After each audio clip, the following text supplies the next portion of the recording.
Саламатсыздарбы. Эмеси Геошондо программасы. Президент Садыр Жапаров кечээ Орусиян Сочи шаарына барып, Бочаров-Ручей резиденциясында Орус президенти Владимир Путин менен жолугуп сүйлөштү. Сүйлөшүү алдында журналисттерге маалымат берип жатып, Путин кыргыз-тажик чегарасы менен байланышкан маселе тынчтык жолу менен сүйлөшүү аркылуу гана чечилиш керек деп айтты. Мы внимательно очень и с большой тревогой.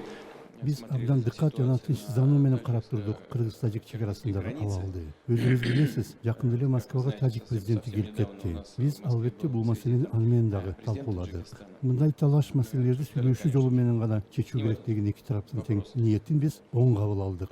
Максатка ушундай жол менен гана жетүү мүмкүн деп ишенем. Решать все спорные вопросы подобного рода в ходе переговоров. Уверен, что эта цель может быть достигнута именно таким способом. 29 апрель чыккан согушка чейин деле, андан кийин жана азыр дагы бардык тараптар тынчтык жолу менен гана чечилиш керек деген маселени тажик тарап ошол күнү эмне үчүн өз аскерлерин Кыргызстан аймагына киргизүү аркылуу чечүүгө аракеттенди жана карапайым адамдарга ок атты. Дал ошол күнү Дүйшөмбү шаарында ОДКБ уюмунун коопсуздук кеңештеринин катчылары чогулган. Бирок бири дагы башталган согуш тууралуу үн катып койгон жок. Никакие другие государственные лица принимать какие-либо решения. Бир да башка мамлекеттик ишмер мындай чечимди кабыл ала албайт, президенттен башка. Экинчиден ушунча чыгашага алып келген кошуна мамлекеттин чегарасын бузуп, анын аймагына кирген мынчалык ири аскерий аракеттерди Тажикстан өзү баштай алар беле. Башка ири мамлекеттердин макулдугусуз дай алар беле. Чужую территорию и так далее. Без согласия крупных держав.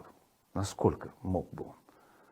Согуштан кийин Кыргызстан өз коопсуздук кеңешинин катчысы Рыскелди Мусаевди кызматтан алды. Ал эми ошол жыйынга катышкан Орусия менен Тажикстандын өкүлдөрү Николай Патрушев жана Насырлуу Махмудзу да орундарында калды. Демек, алардын жыйында унчукпай отурганы алардын өлкө жетекчилеринин ачуусун келтирген эмес.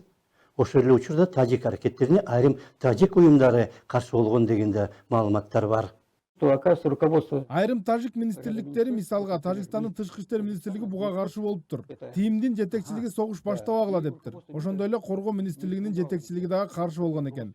Анткени алардын аскерий мүмкүнчүлүктөрү чектелүү болуп, операцияны жүргүзүүгө адам жетишкен эмес. Мобилизационные резервы, оказывается, недостаточные. Согуштан кийин дароо тажик президенти Москвага барып Путин менен жолукканы. 2,5 аптадан кийин Путинге эми кыргыз президенти келип жатканы. Бул маселеде негизги мааниге Орусия ээ экенин көрсөтөт жана эки тарап аны түшүнүп, ООН сыяктуу уюмдарга кайрылган жок.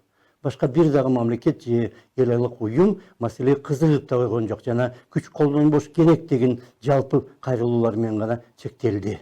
Все, что от нас зависит, мы будем делать для того, Биздин колубуздан эмне келсе, ушул маселени чечүү үчүн силерге жардам берүүгө жумшайбыз. Бул маселе Кыргызстан менен Тажикстандын карапайым адамдарынын турмушу менен байланыштуу экенин түшүнөбүз. Силер ошону ойлоп жатасыздар. Эки тараптын тең кызыкчылыгына жооп берген жана узакка иштей турган чечим табуу зарыл. Биз дагы ошого умтулабыз жана силерге бардык жагынан жардамдашабыз. к этому мы тоже будем стремиться, всячески будем потом помогать. Кыргыз-тажик чегарасындагы чатактан эң көп пайда тапкан Москва болду десек жаңылышпайбыз. Эки жумурияттын башчылары өз маселелерин чечүү үчүн Орусияга келүүдө жана Орус президенти алардын маселесине көңүл бурганы үчүн эле алкыш айтып жатат. Экинчи жагынан Кремль бүткүл дүйнөгө бул аймак жана бул маселелер биздики. Силер ага кийлигишпегиле дегендей белги берүүдө жана бүткүл дүйнө ага макул. Хочу выразить личную Жеке сизге алкыш айткым келет. Көңүл буруп, чегарадагы абал боюнча кайгыны тең бөлүшкөнүңүз үчүн, кыргыз элине колдоо көрсөткөнүңүздү өзгөчө белгилеп кетсем болот. Орусия биздин негизги союздашыбыз жана соода-экономикалык өнөгүбүз. Ошондуктан бардык маселе боюнча сүйлөшүүбүз жемиштүү болот деп үмүттөнөм. Россия наш главный союзник и торгово-экономический партнер, поэтому надеюсь на проведение плодотворных переговоров по всем вопросам сегодня. Мындай нерсени бардык эле мамлекеттер жасай албайт. Ошондо саламатта калыңыздар.